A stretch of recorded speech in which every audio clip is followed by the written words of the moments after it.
오늘날로 얘기하면 뭐예요? 영화 등에서 나타나는 좀비라고 하는 존재 아닙니까? 생각을 해보세요. 창조되었는데 생명이 되지 않았어요. 즉 성경 해석 능력을 키웁시다. 꼭 키웁시다. 여러분 안녕하십니까? 장훈철 목사입니다. 오늘은 아담 이전에 사람이 존재한다 라고 하는 사상에 대해서 한번 살펴보려고 합니다. 아담 이전에 사람이 존재한다고요? 아담이 첫사람 아닌가요? 근데 아담 이전에 사람이 존재한다고요? 이게 무슨 말이죠? 네, 이런 사상을 이제 소위 말해서 이제 이중 아담론이다라고 이야기를 합니다. 그것은 이제 창세기 4장 14절 때문에 나온 것인데요. 창세기 4장에서 사실 이제 이런저런 중요한 내용들이 참 많이 나오죠. 4장 14절에 보면 나를 만나는 자라고 하는 구절이 있는데 그것 때문에 그렇습니다. 창세기 4장 14절을 한번 직접 살펴볼까요? 주께서 오늘 이 지면에서 나를 쫓아내시 온즉 내가 주의 낯을 배웁지 못하리니 내가 땅에서 피하며 유리하는 자가 될지라 무릇 나를 만나는 자마다 나를 죽이겠나이다. 여기에서 나를 만나는 자 이가 누군가 라고 하는 그런 내용입니다. 위 구절의 배경 한번 살펴보면 이미 우리가 다 알고 있는 내용입니다. 가인과 아벨이 이제 제사를 드렸죠. 각각 제사를 드렸는데 하나님께서 가인의 제사는 받지 아니하고 아벨의 제사를 받았어요. 그 이유에 대해서 지난번에 우리가 살펴봤는데요. 히브리서 말씀에 의해서 우리가 살펴보면 그 이유가 뭐라고 그랬어요? 믿음 때문이다 라고 했던 것이죠. 믿음 때문이다. 그래서 가인의 제사를 하나님이 받지 아니하시고 아벨의 제사는 받았어요. 이렇게 되면 가인은 회개를 하고 잘못을 뉘우치고 똑바로 다시 믿음을 갖고 이래야 이제 정상인데 가인이 그러지 않았습니다. 가인은 굉장히 화를 냈어요. 방귀 낀 놈이 뭐 한다고 굉장히 화를 내고 급기야 자기 동생 아벨을 어떻게 했습니까? 죽이기까지 했어요. 세상에 이런 일이 일어난 것입니다. 죽이기까지 했어요.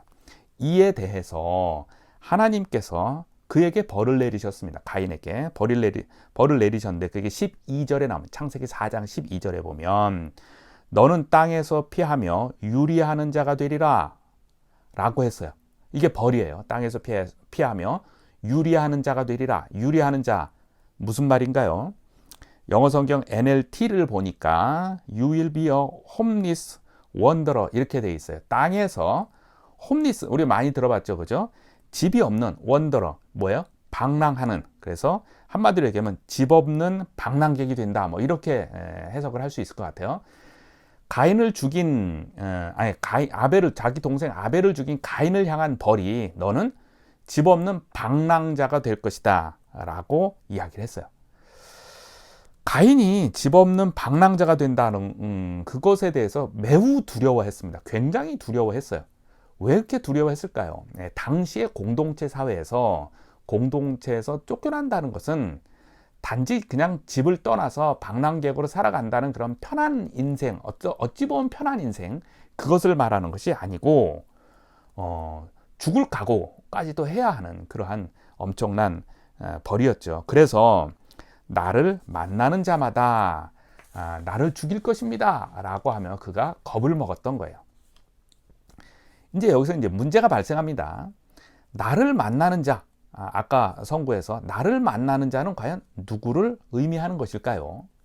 창세기 4장을 읽어보면 1절서부터 읽어보면 아담과 하와가 있고 그의 아들 가인과 아벨이 있죠. 4명밖에 등장하지 않습니다. 여기에서 가인이 아벨을 죽였어요. 그러니까 3명밖에 없잖아요. 하나님께서 그 벌로 가인을 쫓아내셨어요. 그래서 너가 유리하는 자가 될 것이다 라고 하고 가인이 나를 만나는 자마다 나를 죽일지도 모릅니다. 그래서 난 너무 무섭습니다 라고 했어요. 이때 나를 만나는 자는 누구냐라고 하는 거예요. 창세기 4장까지 3명밖에 지금 안 남았는데 나를 만나는 자 누구일까 라고 하는 것입니다. 이거에 대해서 이제 아까 얘기했던 소위 이중 아담론이라고 하는 사상이 여기에 이제 등장을 하게 됩니다.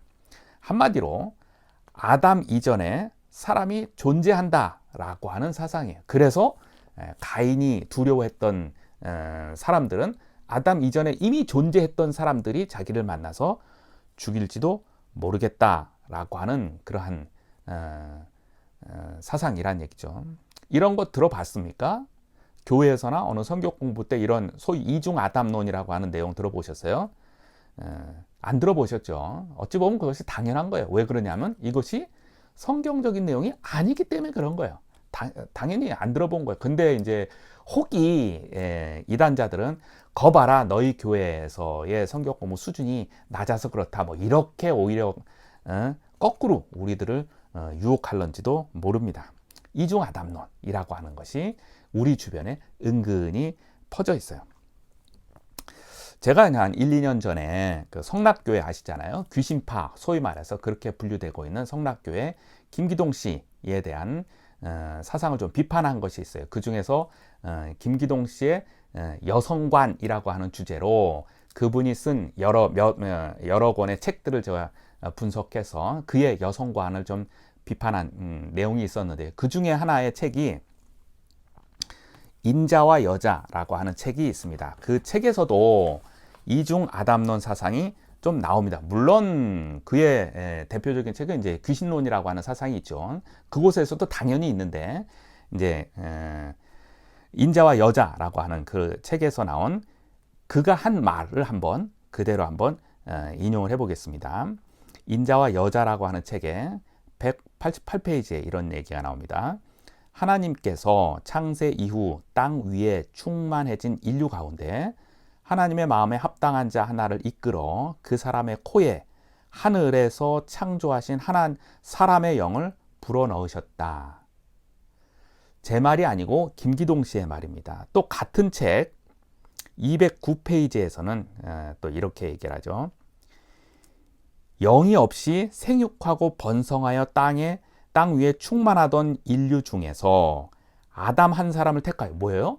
영이 없는 인류가 이미 존재한 거예요. 그리고 그 중에서 아담 한 사람을 택하여 그에게 생기 곧 영을 불어넣어 생명이 되게 하심으로 생명이 됐다는 거예요. 되게 하심으로 사람이 마침내 생명이 되었다 라고 하는 거예요. 이런 걸 보고 바로 이중 아담론이라고 이야기를 하는 것입니다. 이중 아담론 한마디로 얘기하면 아담 이전에 이미 여러 명의 사람을 하나님이 만드셨다라고 하는 얘기예요. 다시 한번 스토리를 정리해 보면 하나님께서 천지 창조 후에 이미 여러 사람을 이미 만들어 놓으셨고 그 중에서 소위 괜찮은 사람 하나를 택해서 그 코에 생기를 불어 넣으셨다. 그래서 그가 생명이 되었다라고 하는 것입니다. 이제 따져봅시다. 아담과 함께 여러 명이 창조되었다고 합니다. 또는 아담 이전에 이미 여러 명이 창조가 되었어요. 아담은 그 중에 하나의 선택이 되어서 생명이 되었다고 합니다. 생명이란 말이 무슨 말입니까? 살아있는 존재라고 하는 것이죠. 그럼 이제 보세요. 나머지 사람들은 무엇인가요? 하나님에 의해서 창조된 사람인데 생명이 되지 않은 존재라고 하는 말이에요. 그런 존재가 무슨 말입니까? 오늘날로 얘기하면 뭐예요? 영화 등에서 나타나는 좀비라고 하는 존재 아닙니까? 생각을 해보세요. 창조되었는데 생명이 되지 않았어요. 즉 살아있는 존재가 되지 않았어요. 살아있는데 살아있는 존재가 되지 않았어요. 그건 뭐예요? 살아있는 시체, 살아있는 죽음이라고 하는 그런 것 아니겠어요? 그런 것이 영화의 주제로 나오는 좀비라고 하는 것이죠. 그러면 하나님께서는 좀비들을 만들어 놓고 그 중에 하나를 택해서 생명이 되게 하셨다. 그가 아담이다 라고 한다는 의미 아닙니까? 그 좀비들 지금 어느 민족입니까? 그 좀비들 지금 살아 있습니까? 지금 존재합니까? 그 좀비들 멸종됐습니까? 그러면은 언제 어떻게 멸종되었나요? 이중 아담론을 만들다 보니까 더 희한한 문제들이 발생되는 것 아닐까요? 그런 것입니다. 자, 이제 문제를 이제 풀어가 봅시다. 가인이 두려워했던 이들의 문제를 한번 접근해 봅시다. 이제 처음에 제시했던 성구에서 나를 만나는 자, 창세기 4장 14절, 나를 만나는 자, 그럼 그들은 누구일까요? 아니, 아담이 첫사람인 줄 알았는데 아담 이전에 사람이 존재했다면은 이거 우리들의 신앙과 신학이 근간이 흔들리는 것 아니겠어요? 자, 찾아보려고 이제 찾아봅시다. 먼저 관주를 한번 보겠어요. 나를 만나는 자마다의 관주 표시가 있네요. 그것을 찾아보니까 연결되는 성경 구절들이 다음과 같죠. 창세기 9장 6절에 보면 다른 사람의 피를 흘리면 그 사람의 피도 흘릴 것이니 이는 하나님이 자기 형상대로 사람을 지으셨음이니라. 그 다음에 민수기 35장 19절에 보면 피를 보복하는 자는 그 살인한 자를 자신이 죽일 것이니 그를 만나면 죽일 것이요. 그런데 나를 만나는 자가 누구인가에 대한 궁금증인데 위에 관주로 연결된 성경 구절 보니까 뭔 말인지 모르겠어요. 그렇죠? 관련성이 떨어집니다. 그래서 이제 다른 번역 성경을 한번 살펴보겠습니다. 우리가 이제 그동안에 살펴봤던 직역 성경, 역동적인 번역 성경, 그리고 의역 성경 대표적인 거 하나씩 뽑았습니다. 킹 제임스 버전, NIV, NLT를 보니까 역시 마찬가지예요. 이거 가지고는 우리가 나를 만나는 자가 누군가에 대한 궁금증을 찾을 수가 없습니다. 우리가 알고 싶은 것은 가인이 만나기를 두려워했던 자가 누구인가라고 하는 그런 것이죠. 그래서 이제 이 부분에서 이제 관주의 한계가 있다라고 하는 부분을 제가 말씀드리고 싶은 거예요. 관주가 우리가 원하는 대로 다 연결되어 있지 않아요. 한계를 분명히 우리는 볼 수가 있습니다. 그러죠? 이제 그러면 문맥에 따라서 한번 이 본문을 읽고 우리가 한번 궁금한 것을 찾아보려고 합니다. 그래서 읽어봤더니 창세기 4장을 이제 쭉 읽어봤더니 16절에 보면 이런 표현이 나옵니다. 방랑객이 된 가인이 이제 쫓겨났잖아요. 방랑객이 된 가인이 놋 땅에서 아내를 만나는 장면이 나와요. 우리는 나를 만나는 자가 누구인가를 살펴보려고 했는데 오히려 놋 땅에서 아내를 만났다고 하는 장면이 나오니까 오히려 이중아담론을 더 도와주는 격이 될 수도 있는 것 같은 거예요. 그래서 이것이 조금 더 애매해져 버렸어요. 그럼 어떻게 할까요? 이때에 고린도전서 15장 45절과 47절을 혹시 기억해낸다면 우리에게 아주 큰 도움이 됩니다. 고린도전서 15장 45절과 47절엔 다음과 같이 되어 있습니다. 기록된 바 첫사람 아담은 생령이 되었다 함과 같이 마지막 아담은 살려주는 영이 되었나니 예. 또 47절에 첫사람은 땅에서 났으니 흙에 속한 자이거니와 둘째 사람은 하늘에서 나타나셨느니라.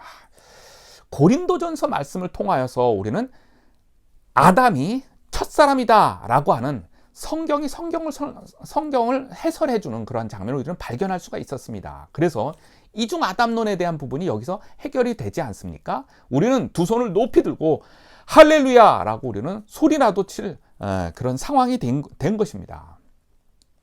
성경이 분명히 아담이 첫사람이라고 분명히 선언을 해주고 있어요. 그렇기 때문에 첫 번째 사람, 그 위에 있는 어떠한 존재들도 맞지 않는다라고 하는 것을 우리는 고린도전서 말씀을 통하여서 우리는 발견을 할 수가 있는 것입니다.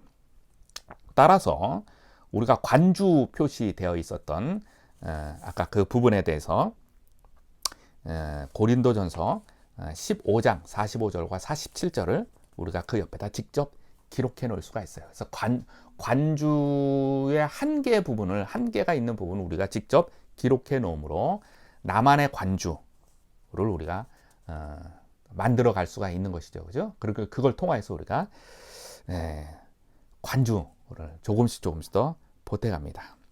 자, 그러면 이제 가인이 두려워한 사람, 이제 우리는 어떻게 정리를 할 수가 있을까요? 아담이 첫사람이다 라고 하는 고린도전서의 말씀의 맥을 흐트러뜨리지 않은 상태에서 우리는 가인이 두려워했던 사람 어떻게 이해할 수가 있을까요? 그것은 아담과 하와가 계속적으로 출산을 통하여서 생긴 자녀들로 이해하는 것이 좋습니다. 그것이 성경 전체 흐름과도 맞는 그러한 해석 방법이죠. 창세기 1장 28절에 보면 우리가 잘 알고 있는 것처럼 생육하고 번성하여 땅에 충만하라 돼 있죠.